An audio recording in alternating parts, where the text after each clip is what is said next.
Students আজকে খুব গুরুত্বপূর্ণ একটা নিউজ নিয়ে একটা নোটিফিকেশান ক্লাস 11-12 জন্য একটা ডিসকাশন রয়েছে।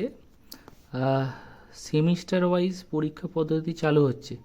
Class 11 West Bengal Council of Higher Secondary এডুকেশনের তরফ থেকে জানানো গেছে যে এবার থেকে ক্লাস 11-12 জন্য নতুন করে পরীক্ষা পদ্ধতি চালু হচ্ছে এবং সেটা সেমিস্টার ওয়াইজই হবে। চলো আমরা নোটিফিকেশানটা একটু চটজলদি দেখে নিই।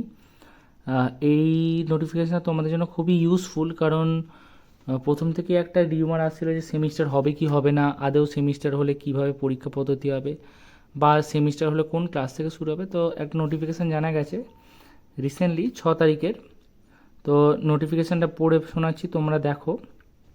On behalf of West Bengal Council of Higher Secondary Education, তো ওয়েস্ট বেঙ্গল হায়ার সেকেন্ডারি এডুকেশনের তরফ থেকে জানানো চাইতেছে যে we are glad to announce that the the school education department of government of West Bengal has given the permission via memo number 340 ACD 11099 by 312 by 2023 dated 6/3/2024 to introduce the semester system at higher secondary level। দেখো semester system স্পষ্টতই higher secondary লেভেলে তোমরা ভালো করে দেখতে হবে semester system চলে আসছে। ফ্রম অ্যাকাডেমিক সেশনটা মেনশন রয়েছে, অর্থাৎ কোন ডেটে জিনিসটার সেশনটা রয়েছে সেটাও মেনশন রয়েছে।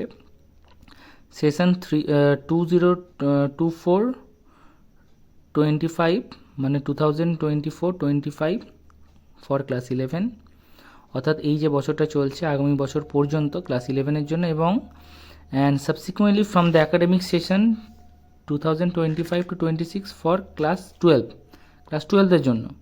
The detail syllabus and semester will updated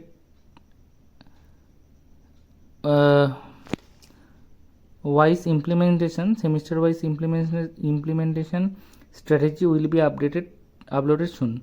তো দেখো মুদ্রা কথা হলো তোমাদের মধ্যে যে একটা টেনশন ছিল যে কি পরীক্ষা পদ্ধতি হবে, যে বরাবরই প্রথম থেকেই একটা ছিল যে স্টুডেন্টের মধ্যে একটা টেনশন যে কি হবে, আদৌ কি প্রবলেম হতে চলেছে বা কি সুবিধা হতে চলেছে। দেখো তো সেমিস্টার তোমাদের ইন্ট্রোডিউস হয়ে গেল, তাহলে এবার থেকে মোটামুটি যাদের একটু স্টেজে মেকআপ করার মেন্টালিটি ছিল, যেসব স্টুডেন্টের যে না আমরা শুধুমাত্র স্টেজে লাস্ট 2-3 মাস একটু স্টেজে খেতেই মেকআপ করে দেবো, তাদের ক্ষেত্রে কিন্তু একটু প্রবলেম হয়েছে, কারণ সেমিস্টার ওয়াইজ বছরে হয়তো 2টো পরীক্ষা হবে, বা সেটা পরবর্তীকালে জানা যাবে সেটা আদৌ কটা হয়। কিন্তু স্টুডেন্টদের প্রথম থেকেই একটা পড়াশোনার সঙ্গে একটা টাচে থাকতে হবে, কারণ যদি তারা টাচে না থাকে স্টেজে মেকআপ করলে আই ডোন্ট থিঙ্ক যে তাদের পক্ষে খুব ভালো রেজাল্ট করা মানে লেটার মার্কস আনা পসিবল হবে। তো তোমরা এই জিনিসটা নোটিফিকেশানটা যেটা বললাম তোমরা নিজেরাও দেখো, নিজেদের বন্ধু বান্ধব রিলেটিভদের মধ্যে যত পারো শেয়ার করো। Thank you very much students, thank you all.